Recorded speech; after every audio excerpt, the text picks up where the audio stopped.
Drámai látvány a Duna példátlanul alacsony vízállása. Rendkívüli a helyzet, de a szakemberek fegyelmezetten, folyamatos készenlétben dolgoznak.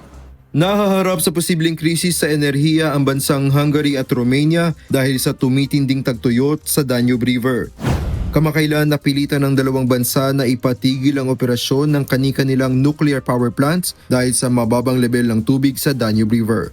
Ang Danube River ay ang pangalawa sa pinakamahabang ilog sa buong Europa. May habang 2,850 kilometers at dumadaan sa 10 bansa. Mula Germany patungong Austria, Slovakia, Hungary, Croatia, Serbia, Bulgaria, Romania, Moldova at Ukraine na humahangga sa Black Sea. Ayon kay Hungary Prime Minister Peter Magyar, wala pang katiyakan kung ilang araw o linggo mananatiling tigil operasyon ang Pax Nuclear Power Plant, ang pinagkukunan ng halos kalahati ng supply ng kuryente ng bansa. Nanawagan ito sa mga pamilya at kumpanya na voluntaryo ng magbawas ng konsumo ng kuryente kasabay ang pag-alalay sa vulnerable sector gaya ng matatanda, mga bata at may sakit. Ismételten kérem, hogy a fokozódó hőségben vigyázzunk egymásra.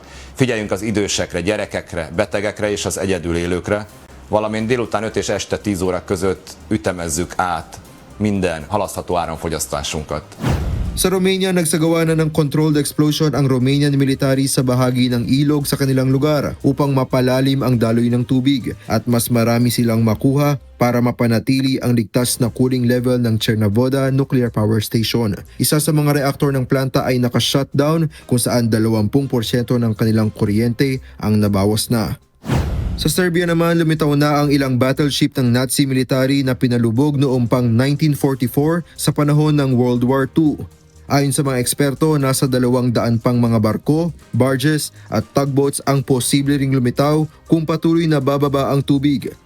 Sa Slovakia, naglilitawan na rin ang mga bomba na itinanim noong panahon ng digmaan dahil sa baba ng tubig. Agad na nagsagawa ng controlled explosion ang mga otoridad sa mga nakuhang naval mines. At sa Bulgaria, ilang buto ng mammoth ang natuklasan sa isang bahagi ng ilog na pinaniniwala ang 4,000 years old na. Ayon sa isang museum director sa lugar, umaasa pa sila na mas marami pang buto ng prehistoric animals ang makukuha nila sa Danube River. Anila, bagaman hindi maganda ang epekto ng pagbaba ng tubig sa maraming ekonomiya at magdudulot ng krisis sa mga bansa, malaking milestone naman para sa mga mananaliksik ang makukuhang centuries-old na yaman ng kasaysayan sa Danube River. Raven Campos, UNTV News and Rescue.